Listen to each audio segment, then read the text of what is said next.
Madhya Pradesh Congress committee सफाई मजदूर कामगार प्रकोष्ठ के अध्यक्ष एडवोकेट जयराज सिंह चौहान ने 10 जुलाई 2026 को भोपाल में मुख्यमंत्री निवास का घेराव और जन आंदोलन का ऐलान किया है। इस संबंध में जिला कांग्रेस कमेटी मुख्यालय ग्वालियर में आयोजित पत्रकार वार्ता में आंदोलन की रूपरेखा और संगठनात्मक तैयारियों की जानकारी दी गई। पत्रकार वार्ता में जिला कांग्रेस कमेटी ग्वालियर के उपाध्यक्ष सुरेंद्र यादव, कांग्रेस कमेटी भोपाल के सह प्रभारी सत्येंद्र कुशवाहा सहित प्रकोष्ठ के जिला पदाधिकारी और कार्यकर्ता उपस्थित रहे। इस दौरान बताया गया है कि जन आंदोलन को सफल बनाने के लिए मध्य प्रदेश के सभी 13 संभागों में जिम्मेदारियां तय कर संगठन को सक्रिय किया गया है। एडवोकेट जयराज सिंह चौहान ने कहा है कि सफाई कामगारों की न्यायोचित मांगों को लेकर लंबे समय से आवाज उठाई जा रही है। उन्होंने आरोप लगाया है कि प्रदेश में नगर निगम, नगर पालिका, नगर परिषद, ग्राम पंचायतों और विभिन्न शासकीय विभागों में ठेका प्रथा को व्यापक रूप से लागू कर दिया गया है, जबकि नियमित सफाई कर्मचारियों की भर्ती नहीं की जा रही है। उन्होंने कहा है कि इससे सफाई कामगारों के रोजगार, सामाजिक सुरक्षा और अधिकार प्रभावित हो रहे हैं। पत्रकार वार्ता में सफाई कर्मचारियों से जुड़े अन्य जनहित के मुद्दों पर भी विस्तार से चर्चा की गई।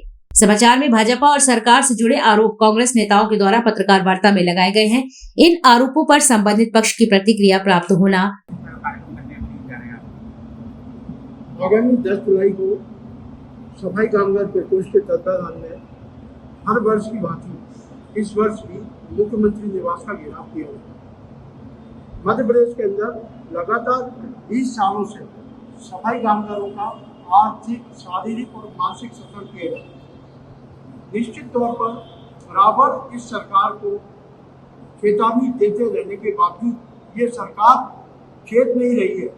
अभी हम लोग 10 जुलाई को एक बार फिर मध्य प्रदेश कांग्रेस कमेटी के तत्वाधान में निम्न प्रमुख बिंदुओं को लेकर मुख्यमंत्री का घेराव करने जा रहे हैं। नंबर 1 जो बिंदु प्रमुख है पूरे प्रदेश के अंदर, सफाई का ठेका संपूर्ण रूप से नगरीय निकाय में बंद किया।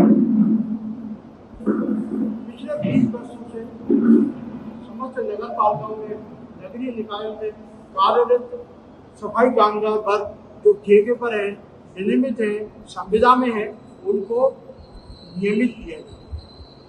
वंचित वर्ग का जो सुप्रीम कोर्ट द्वारा न्यायालय में फैसला आया है पृथक आरक्षण का, इस वर्ग को न्याय जब मिलेगा जब आरक्षण के तहत इसकी व्यवस्था को पृथक कोटे को निर्धारित कर मध्य प्रदेश सरकार लागू करेगी। सीवर में जो कर्मचारी लगातार मरते जा रहे हैं, इन कर्मचारियों के बारे में देश की सर्वोच्च न्यायालय द्वारा जो फैसला किया गया, उस फैसले को सुरक्षित मानते हुए हम ये चाहते हैं सीवर में मरने वाले कर्मचारियों को राष्ट्र के अंदर शहीद सैनिक का दर्जा दिया जाए, क्योंकि देश की सुरक्षा के लिए जिस तरीके से बाहर सैनिक सुरक्षा देता है, वैसे आंतरिक सुरक्षा सफाई कर्मी देता है।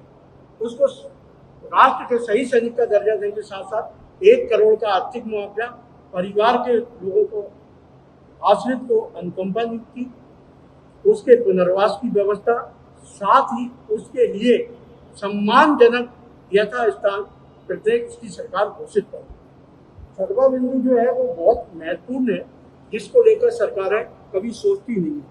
सफाई कर्मचारी जो हमारा सीधे गंदगी और अस्वच्छ धंधे में संलग्न रहने के कारण बीमारियों से ज्यादा ग्रस्त हो जाता है। ऐसी सूरत में सफाई कामगार वर्ग को पृथक से 5,000 सुरक्षित निधि के तहत भत्ता दिया जाए, जिससे वो अपनी मेडिकल अलाउंस, अन्य दवाइयों के खर्चे से निजात पा सके। विधानसभा घेराव करने के लिए जा रहे हैं 10 तारीख को मुख्यमंत्री निवास का घेराव।